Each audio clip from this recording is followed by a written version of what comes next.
Mains में क्या है कि रिपीटेशन ज़्यादा चाहिए, नॉलेज की डाइवर्सिटी कम हो चल जाएगा, लेकिन जो आता है वो आपको कंक्रीट है, एग्जाम में याद आ जाए, तो प्रैक्टिस ज़्यादा इंपॉर्टेंट है वहाँ पे।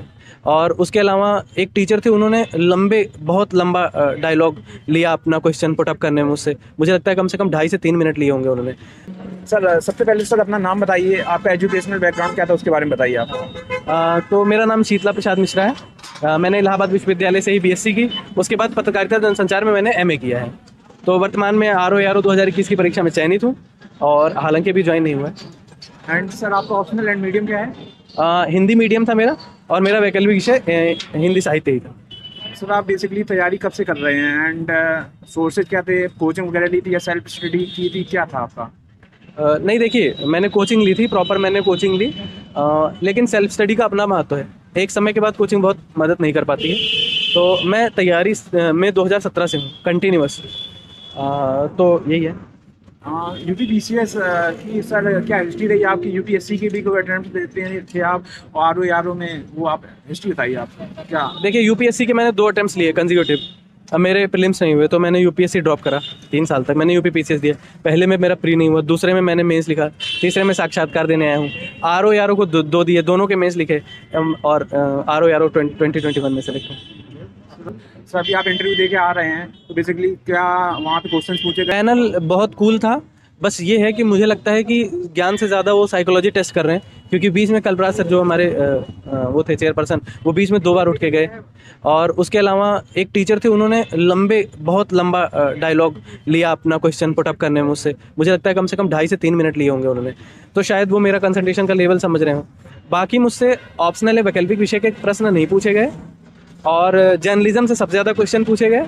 और बेसिकली मेरा जर्नलिज्म पर ही बेस्ड था, और ये डिस्कोर्स था। एक क्वेश्चन एक्स्ट्रा पूछा गया कोलेजियम पर, न्यायपालिका के ऊपर पूछा गया कि क्या ये सही है कि जज जो है जजों की ही नियुक्ति करता है, ये ठीक है?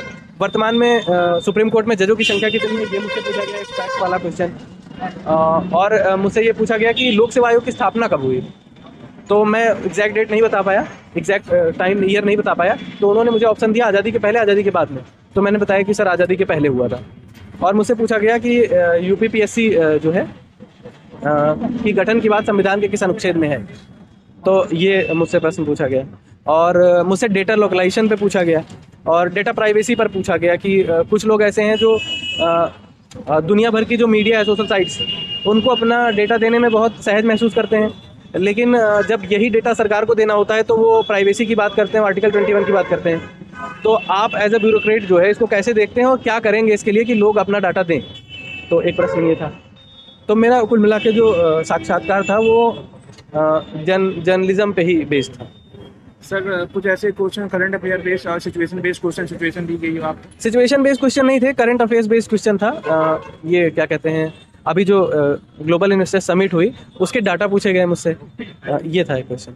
और मेरा साक्षात्कार लगभग 15 से 18 मिनट का था, 15 से 18 और बहुत सहज माहौल था अंदर, और जैसे बातचीत होती है कन्वर्सेशन वैसा था। तो बहुत जो लोग देख रहे हैं उनको बहुत डरने की ज़रूरत नहीं है, एकदम सहज होके आए, बढ़िया हो। तो सर ये बताइए, आप बेसिकली मॉक इंटरव्यू वगैरह भी दिए थे आपने? मॉक मैंने दिए थे। हाँ, कितने? मैंने 7 मॉक दिए थे। ओके जी। तो उसकी उससे क्या हेल्प मिली यहाँ पे क्या, और यहाँ का माहौल और मॉक्स का माहौल क्या डिफरेंस? नहीं, दोनों में ज़मीन आसमान का फ़र्क है, लेकिन हेल्प तो मिलती ही है। आपको जो सामान्य जो डिकोरम है, शिष्टाचार है, वो व्यक्ति को समझ में आने लगता है, और वहाँ पर गलती होने की संभावना कम होती है, क्योंकि जब आप पहले से प्रिपेयर हो जाएंगे सामान्य शिष्टाचार में, तो आपको सामान्य शिष्टाचार के लिए बहुत ध्यान नहीं रखना पड़ेगा। क्वेश्चंस जो पूछे जाते हैं उनका लेवल बहुत अलग है, और इन बोर्ड की समझ बहुत अच्छी है, उनकी भी समझ अच्छी है, पर वहाँ पे नॉलेज का टेस्ट ज़्यादा होता है। यहाँ संभवतः ये टेस्ट कुछ और कर रहे थे, क्वेश्चन पूछ के ये हमारी नॉलेज टेस्टिंग कर ही नहीं रहे थे। साइकोलॉजिकल टेस्ट ऐसा? शायद ऐसा कुछ था। ओके सर, बेसिकली आप बताइए पीजी के लिए क्या स्ट्रेटजी फॉलो करते हैं, बुक लिस्ट क्या रखते हैं आप? एक माइंड मैप होगा आपको, क्योंकि आपको काफ़ी एक्सपीरियंस है।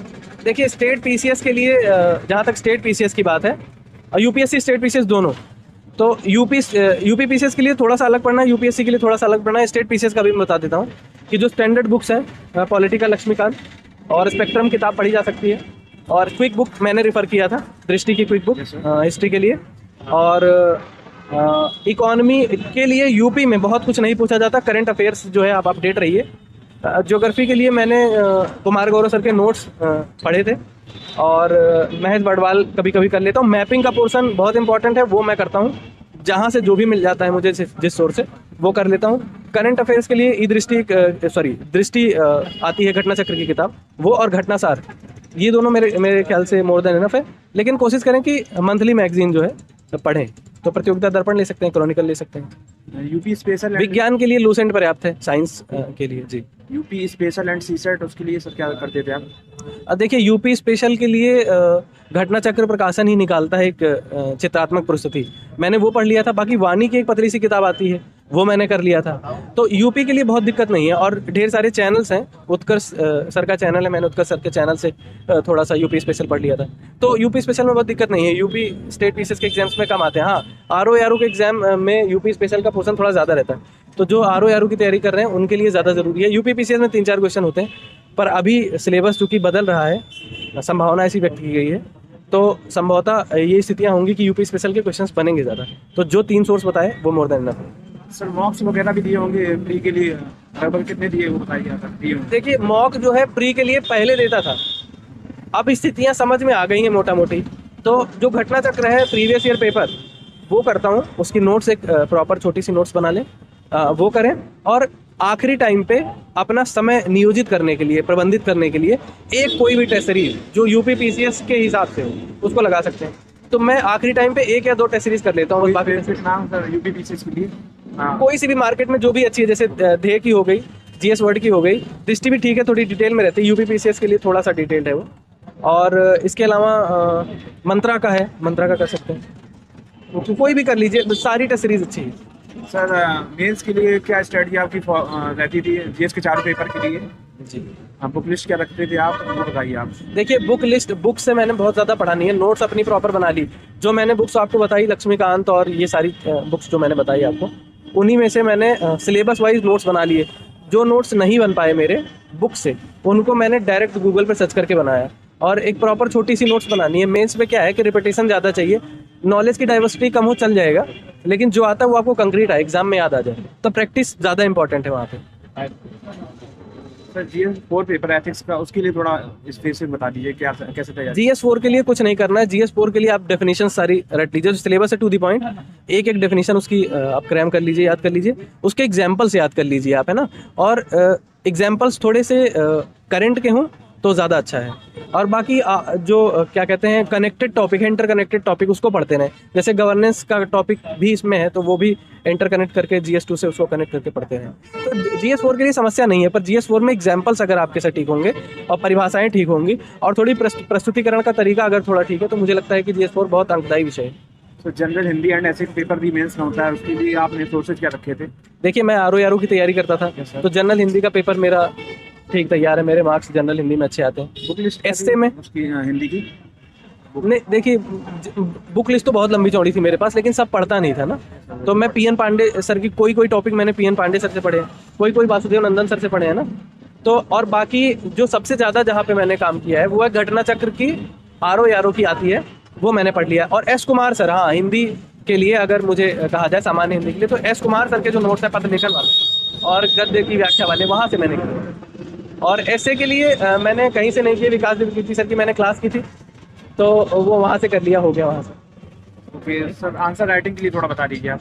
आंसर राइटिंग का सिर्फ एक ही विकल्प है, करते रहो, कि बस दूसरा कोई नहीं है। सर कुछ ऐसा गाइडेंस स्टूडेंट्स के लिए जो गलतियां स्टूडेंट्स करते हैं, मतलब कुछ फाइंड आउट आप करें कि मतलब जल्दी से हो जाए? नहीं, मैं फाइंड आउट नहीं करूंगा, मैं कहूंगा कि करके देखो, गलती करके देखो। कुछ गलती ऐसे हैं जो गलतियां स्टूडेंट्स करते हैं, वो बताइए आप। देखिए मैंने जो नहीं हो पा रहा है जिससे, देखिए जो मैंने करके सीखी वो मैं बता सकता हूँ, लेकिन आपको अपनी गलती का अंदाजा तब लगेगा जब आप पढ़ोगे, है ना। जब पढ़ोगे नहीं तो अंदाजा नहीं लगेगा। जैसे मैं बता रहा हूँ, मैं अपनी लेखन की बात बता रहा हूँ। जैसे मैं पिछले साल भी मैंने मेंस दिया था, पिछले साल मेरा नहीं हुआ था, मेरे जीएस में बहुत कम नंबर थे। तो मैंने ये महसूस किया कि जो जैसे कोई भी आंसर लिखना है उसकी ड्राफ्टिंग है अपनी, कि उसमें प्रस्तावना होनी चाहिए, मेन बॉडी होनी चाहिए और उपसंहार होना चाहिए, निष्कर्ष होना चाहिए। तो मेरा जो डेफिनेशन वाला पोर्शन था, जिसको इंट्रोडक्शन कह रहे हैं, वो चलो हो जाता था, पर मैं सेम टाइप के डेफिनेशंस लिख देता था। तो एक समस्या यहाँ पे थी, तो डेफिनेशंस को अल्टर करके लिखो, बदल के लिखो।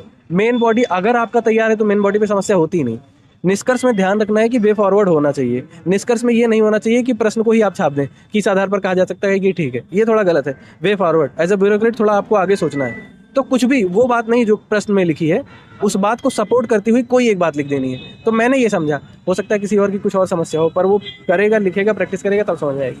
सर नोट्स मेकिंग आप घटना चक्र एंड PYQ जो प्रीम बोल रहे थे वो थोड़ा बता दीजिए कैसे बनाते थे। नोट्स मेकिंग का बेस सबसे सामान्य तरीका ये है कि आपको पता होना चाहिए आपको क्या आता है क्या नहीं आता। जो नहीं आता उसको वो रिवीजन मांगता है, जो आता है उसको कम रिवीजन करना है। तो जो नहीं आता उसको आप पॉइंट आउट कर लीजिए, चाहे कंसेप्चुअल बात हो चाहे फैक्ट वाली बात हो, तो उसको आप लिख डालिए। वो लिखते लिखते क्या होगा, आपके चेतना में उतर जाएगी, फिर वो वही स्थिति हो जाएगी, ये आता है इसके नोट्स मत बनाओ, आगे के नोट्स बनाओ। तो वो सतत प्रक्रिया है, वो कभी कंप्लीट नहीं होती, पर हाँ वो आपको परिष्कृत करती रहती है। सर एक दिन में कितना समय देते थे पढ़ाई में, इस टाइम टेबल क्या रखते थे वो बताइए आप। देखो टू बी ऑनेस्ट ना, मैं बोलूँ कि बहुत ज़्यादा पढ़ने की स्थिति में नहीं हूँ, बहुत ज़्यादा पढ़ता भी नहीं हूँ मैं। पर हाँ ये है कि पढ़ने से ज़्यादा है चीज़ों को एनालाइज करना, चीज़ों को सोचना, है ना। जो भी आप कर रहे हो, अगर प्रैक्टिस कर रहे हो, सही दिशा में कर रहे हो, तो बहुत पढ़ने की आवश्यकता नहीं है। डायरेक्टिव हो आप कि अपना समय अदर चीज़ों के बजाय जो भी है मौज मस्ती मजा की जो भी चीज़ें हैं वो पढ़ाई से रिलेटेड चीज़ें तो करते रहो। अपना एक एनवायरनमेंट होना चाहिए, जैसे दोस्त लोग हैं जो पढ़ाई लिखाई वाले, उन्हीं से जो भी मजा मौज मत करना हो करते रहना। बाकी कुछ लोगों की स्ट्रेटजी अलग भी होती है, कुछ लोग बहुत ज़्यादा पढ़ते हैं, उनके मौज मूड के अलग होते हैं, अलग दोस्त होते हैं। तो मेरे हिसाब से आपको एक प्रॉपर इन्वायरमेंट होना चाहिए हर चीज़ के लिए, जो भी आप कर रहे हैं उसमें थोड़ा पढ़ाई लिखाई की बात होनी चाहिए।